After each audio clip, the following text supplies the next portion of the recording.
सुबह 4 बजे से लेकर 7 बजे तक पीपल के वृक्ष में भगवान ब्रह्मा का वासा होता है। 7 बजे से लेकर पीपल के वृक्ष में 10 बजे तक भगवान विष्णु का वासा होता है। 10 बजे से लेकर 11:30 बजे तक पीपल के वृक्ष में पितरों का वास प्रारंभ होता है। 11:30 के बाद में पीपल के वृक्ष में आहूतों का वासा होता है। आहूत जानते हो, जो बच्चे गर्भ में शांत हो जाते हैं, 6 महीने के बाद शांत हो जाते हैं और कुंवारी अवस्था में मर जाते हैं, उनको आहूत कहा जाता है। फिर पीपल के वृक्ष में वासुकों का वासा चालू हो जाता है। यज्ञ पुराण का संवाद है। वासुकों का वासा के बाद में शाम को 4 बजे से 7 बजे तक पीपल के वृक्ष में भगवान शंकर का वासा चालू हो जाता है। 7 बजे के बाद में पीपल के वृक्ष में रात्रि को 8 बजे से 9:30 बजे तक पीपल के वृक्ष में कुबेर का वासा होता है। इसलिए दीप को 9 बजे जो पीपल के पेड़ के नीचे घी का और एक तेल का दिया लगा देता है, उसके यहाँ कभी संपदा की कमी नहीं होती।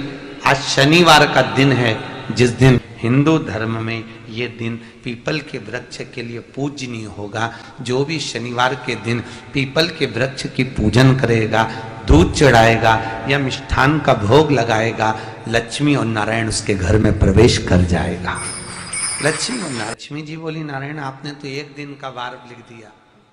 शंकर जी ने 7 वार बनाए हैं, रविवार, सोमवार, मंगल, बुध, गुरु, शुक्र और शनि। ये शिव जी ने बनाया। अब एक दिन आपने अपना बना लिया, बाकी के दिन अगर कोई इस पीपल के वृक्ष के नीचे आएगा और यहाँ तो दरिद्रता बैठी है, तो उसका क्या होगा? भगवान नारायण बोले, सुन दरिद्रता, तेरे से एक विनती है, अगर कोई भी मनुष्य इस पीपल के पेड़ के नीचे अगर 7 दिन में आता है और उसके हाथ में अगर कोई सामग्री होती है, तो तू उसके घर में प्रवेश नहीं करेगी।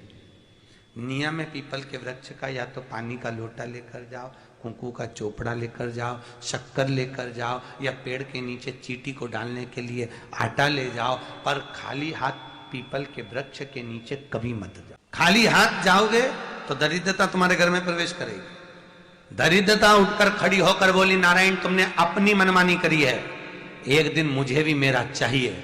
भगवान ने कहा, बोल कौन सा दिन चाहिए? दरिद्रता कहती है, रविवार के दिन इस पीपल के वृक्ष के नीचे मैं दिन भर नृत्य करूं, इसमें रहूं, और जो यहां आए रविवार को मैं उसके घर में प्रवेश करूं। भगवान ने कहा, ठीक है। दरिद्रता, रविवार का दिन एक ऐसा दिन रहेगा जिस दिन तू इस पीपल के वृक्ष के नीचे नृत्य करेगी और जो आएगा इस पीपल के वृक्ष के नीचे तो उसके साथ प्रवेश करेगी। मैंने तुझे वर दिया। इसलिए हमारे यहाँ केवल पीपल का वृक्ष अगर दीवार में भी लग जाता है ना, किसी की फैक्ट्री की दीवार में, किसी के घर की दीवार में पीपल का वृक्ष अगर लग जाता है, पीपल का पौधा लग जाता है, उसको कितना भी तोड़ लो वो वापस लग जाएगा। फिर तोड़ोगे फिर लग जाएगा। अगर पीपल के पौधे को तोड़ना है तो केवल रविवार का दिन एक नींबू, एक मिर्ची और बमूल का कांटा, ये 3 चीजें रखने के बाद में आधे घंटे बाद रविवार के दिन पीपल के पेड़ को उखाड़ कर फेंक दो। दूसरी बार कभी पीपल दीवार में लगता ही नहीं है, कभी नहीं लग सकता। और अगर पीपल के वृक्ष को कहीं लगाया जाता है तो सोमवार के दिन या मंगलवार के दिन, बुधवार के दिन, इन दिनों में लगा सकते पीपल के वृक्ष कहीं लगाना। शनिवार का दिन एक ऐसा दिन होता है जिस दिन पीपल के वृक्ष को कहीं जाकर लगाया नहीं जाता, क्योंकि शनिवार के दिन पीपल के वृक्ष के नीचे लक्ष्मी रहती है। हम अपने हाथों से अगर पीपल का वृक्ष किसी दूसरी जगह पर शनिवार को रोपित करते हैं तो हमारे घर की लक्ष्मी अपने घर से छिन्न होकर चली जाती है। इसलिए शनिवार के दिन पीपल लगाया नहीं जाता, किसी के घर जाकर उसको वापस पलटा नहीं जाता। लग गया उसको। प्रभु मेरी धर्म पत्नी को कहाँ रखूं आप बताओ? वो तो जहां यज्ञ होता है, अनुष्ठान होता है, दान होता है, पुण्य होता है, सत्कर्म होता है, वहां जाने को तैयार नहीं। अब करूं क्या? भगवान ने बोला, एक काम करो।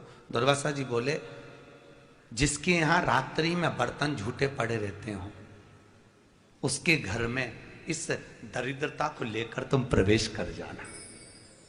जिसके यहाँ रात्रि में बर्तन झूठे पड़े हो वहां लेकर प्रवेश कर जाओ। दूसरी जगह दुर्वासा जी बोले, जो स्त्री घर में दोपहर के समय पर सो रही हो उसके घर में इसको लेकर प्रवेश कर। जो स्त्री दोपहर के समय में घर पर सो रही हो, इस दरिद्रता को लेकर प्रवेश कर जाइए।